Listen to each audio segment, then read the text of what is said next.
On the night of January 3, 2026, precisely at 2:01 a.m., American helicopters touched down in Caracas. 30 minutes later, Nicolas Maduro was in custody, and control over Venezuela's vast oil reserves, valued at approximately $17.3 trillion, had effectively changed hands. But this operation was never really just about Venezuela or its oil. It was the latest manifestation of a pattern that has toppled every dominant empire for more than 2,000 years. A pattern so consistent, so mathematically driven by the simple arithmetic of spending versus production, that once you see it clearly you cannot unsee it anywhere in history, and it's playing out in real time right now with the United States. Today, the U.S. national debt stands at roughly $38.4 trillion and climbs by $6 to $8 billion every single day without exception. Annual interest payments have just crossed the $1 trillion threshold for the first time in history. At the same moment, 142,000 millionaires have already left traditional wealth centers in 2025 alone, with estimates projecting 165,000 more departures in 2026, the largest voluntary migration of private capital ever documented. None of this is coincidence or isolated bad luck. We are deep inside phase 4 of a reliable 7-phase cycle that previously destroyed the Roman denarius, the Dutch guilder, and the British pound sterling. The Caracas raid is not the beginning of the end. It is a glaring symptom of an empire in the desperate resource acquisition stage, grasping for hard assets to temporarily mask the erosion of its financial foundation. The phases that come next are already written across centuries of records. The only real uncertainty is whether you will position yourself on the correct side of what is shaping up to be the greatest wealth transfer in living memory. Stay with me to the end of this video, because by the time we're finished you will understand exactly which phase we are in, why the historical parallels are so precise, and what historically follows next in unmistakable detail. I'm going to show you something that, once recognized, changes how you read every headline, every economic report, and every major geopolitical move from this point forward. Across more than 2,000 years of recorded history, empires do not collapse randomly. They follow one identical sequence of stages, the same triggers, the same accelerating symptoms, and the same inevitable outcome regardless of technology, culture, geography, or leadership. It doesn't matter if the empire is Rome around 265 AD, the Dutch Republic in the late 1700s, the British Empire in the 1930s, or the United States in 2026. The blueprint is the same, the mathematics are the same, and right now the evidence shows the United States is faithfully executing the script. Every dominant power begins the same way, with sound money that carries real, tangible value. The currency is backed by gold, silver, land, commodities, or something else that cannot be endlessly created. This inherent reliability draws global trade like a magnet. Merchants prefer to settle in that currency, wealth accumulates through genuine production and innovation, education flourishes, infrastructure improves, living standards rise broadly. Societies become rich the honest way, by creating more value than they consume. This is the authentic golden age, the phase built on solid foundations rather than financial illusions. Once real wealth has been generated, the empire naturally expands its ambitions. Expansion is not limited to military conquest, it includes massive social investments, grand public works, roads, aqueducts, schools, healthcare systems, welfare programs. At first, these initiatives are funded by the genuine surplus created in the foundation phase. The middle class swells, quality of life improves dramatically for almost everyone, and the population feels genuinely prosperous. But a subtle and dangerous shift takes place. The focus quietly moves from producing new wealth to maintaining and redistributing the wealth that already exists. Consumption slowly begins to outpace creation. The change is almost imperceptible at first, but the imbalance has begun. To sustain global dominance, the empire must project overwhelming power. Overseas bases, protected trade routes, alliances that demand constant defense, proxy conflicts, direct interventions. These commitments become extraordinarily expensive. Revenue from taxes and trade can no longer keep pace with the escalating costs. Faced with the politically impossible choices of severe austerity, outright default, or massive spending cuts, leaders choose the easiest temporary fix: they debase the currency. In antiquity, they shaved precious metal from coins or reduced purity. Today they simply create more units through printing or digital expansion. The immediate effect is the same: more currency units chasing roughly the same quantity of goods and services. Inflation appears, initially mild and seemingly manageable. The bills get paid, the system limps forward, but trust starts to erode. Foreign holders of the currency notice the dilution and begin to quietly diversify their reserves. As credibility slips further, the empire enters survival mode and accelerates toward hard, tangible assets: oil, gold, rare minerals, strategic farmland, anything with intrinsic value that cannot be printed. Military operations increasingly serve as disguised resource extraction campaigns. Interventions are packaged and sold to the public as noble necessities: spreading democracy, fighting terrorism, countering narcotics, protecting human rights. But the underlying economic driver is always the same: acquire real commodities to temporarily backstop a financial system that is becoming increasingly hollow. This is exactly where we stand today. Venezuela possesses approximately 303 billion barrels of proven oil reserves. At a conservative $57 per barrel, that equates to roughly $17.3 trillion in potential value. On January 3, 2026, U.S. forces executed Operation Absolute Resolve, detained President Maduro within 30 minutes, and assumed effective control over those reserves. This fits the historical template perfectly. It echoes Iraq's oil infrastructure's seizure in 2003, Libya's oil fields and gold stocks in 2011, strategic positioning around Syria, and now Venezuela. Phase 4 delivers only short-term breathing room, typically 5 to 15 years at best. While the fundamental mismatch between chronic overspending and actual productive output remains completely unaddressed. Internal fractures widen even as external attention stays focused on resource grabs. Ordinary citizens begin to feel the strain in everyday reality. Grocery prices climb noticeably week after week, wages fail to keep pace, savings lose purchasing power even if the nominal balance stays the same. The wealth gap becomes impossible to ignore.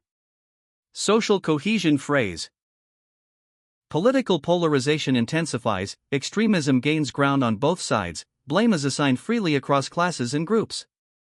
Internationally, foreign governments accelerate their diversification away from the dominant currency.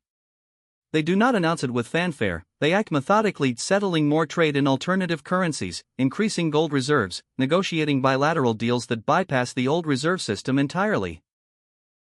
The enormous privilege that came with reserve currency status starts to crack visibly. Debt eventually reaches such enormous scale that interest payments alone consume a massive portion of government revenue.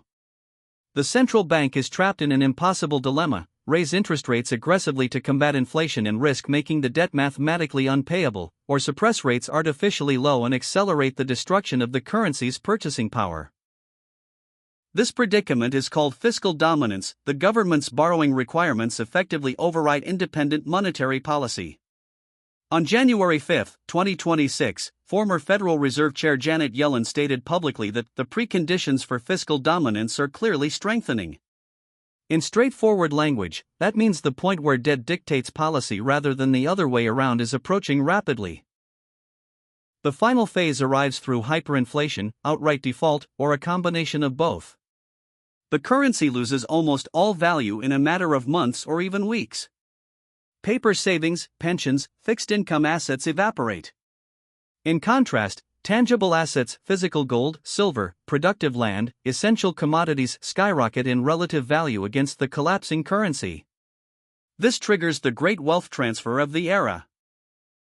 From everyone who trusted and held the failing fiat system to the minority who understood the cycle early and positioned in real, durable value. History records this outcome without exception.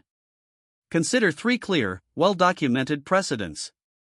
Rome at its height controlled an empire spanning 3 continents with 50,000 miles of roads, aqueducts that still stand, and a legal framework that influences the world today. The silver denarius served as the global reserve currency of its era. Under Nero, the coin contained 94% pure silver, sound money in every sense. But endless military campaigns, border defenses, grain subsidies, and administrative overhead became ruinously expensive. Leaders chose gradual debasement, reducing silver content year after year. By 265 AD, the denarius held almost no silver at all. Prices across the empire surged more than 1,000%. Soldiers demanded higher pay to compensate for worthless coins, taxes became crushing, trade networks disintegrated. Those who held land and gold survived with their wealth intact, those who held denarii were economically destroyed. The Western Roman Empire ceased to exist by 476 AD. The Dutch Republic enjoyed its golden age in the 17th century. The guilder became the world's first modern reserve currency. Global commerce flowed through Amsterdam, and the Dutch East India Company was the most valuable enterprise in human history at the time. But maintaining colonial possessions, naval supremacy, and trade route protection grew prohibitively expensive. Debt mounted relentlessly. The Fourth Anglo-Dutch War of 1780 to 1784 delivered the fatal financial blow. Markets collapsed, the guilder lost its reserve status, and wealth flowed outward to the rising British Empire.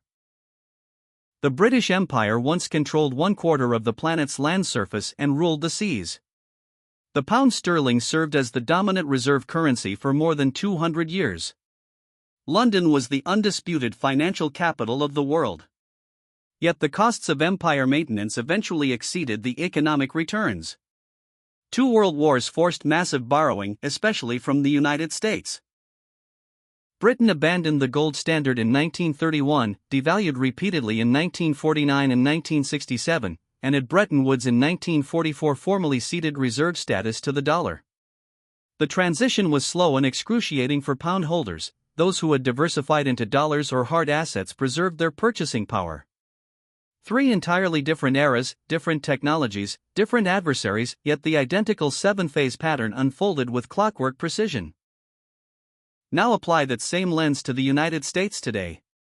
At Bretton Woods in 1944, the dollar was tied to gold at $35 per ounce, with America holding 2/3 of the world's monetary gold reserves. Classic sound money foundation. Post-World War II growth funded genuine welfare expansion, interstate highways, public education, and middle-class prosperity through real manufacturing dominance and technological leadership. Vietnam, the Cold War arms race, and hundreds of overseas bases created unsustainable military overextension. By 1971, other nations were redeeming dollars for gold at accelerating rates. President Nixon closed the gold window on August 15, 1971, the modern equivalent of coin clipping. The dollar became pure fiat. The 1974 petrodollar agreement with Saudi Arabia created artificial global demand for dollars by pricing oil exclusively in the currency, delaying consequences for decades but never eliminating the underlying pattern. We are now firmly in Phase 4, repeated resource acquisition operations disguised as security interventions. Iraq 2003, Libya 2011, strategic moves around Syria, and now Venezuela's $17.3 trillion oil prize on January 3, 2026. Rebuilding Venezuela's dilapidated oil infrastructure would require an estimated $180 billion over 15 years and still would represent less than 1% of global supply, nowhere near enough to alter America's fiscal trajectory. It is a temporary patch, exactly as Phase 4 always is. Capital flight is accelerating. 142,000 millionaires relocated internationally in 2025, with higher numbers forecast for 2026. The dollar's share of global foreign exchange reserves has fallen steadily from 71% in 2000 to around 59% today. BRICS nations are actively experimenting with non-dollar trade settlement systems. These are measurable early signs of Phase 5, confidence beginning to crack. Phase 6 approaches as debt reaches $38.4 trillion, interest payments exceed $1 trillion annually, and Yellen's January 5, 2026 warning confirms that fiscal dominance preconditions are strengthening. Projections from credible sources show debt to GDP potentially reaching 150 to 220% in coming decades unless radical changes occur. The Federal Reserve's policy independence is already compromised. The debt burden increasingly dictates interest rate decisions. The endgame, Phase 7, typically unfolds over 5 to 25 years once fiscal dominance fully sets in. Hyperinflation or default becomes unavoidable. Paper wealth evaporates. Hard assets explode in relative value. The great transfer completes. Arguments that this time is different do not survive historical scrutiny. Rome possessed revolutionary engineering for its era: concrete, advanced hydraulics, roads that still exist. Britain unleashed the Industrial Revolution, the greatest technological leap humanity had seen.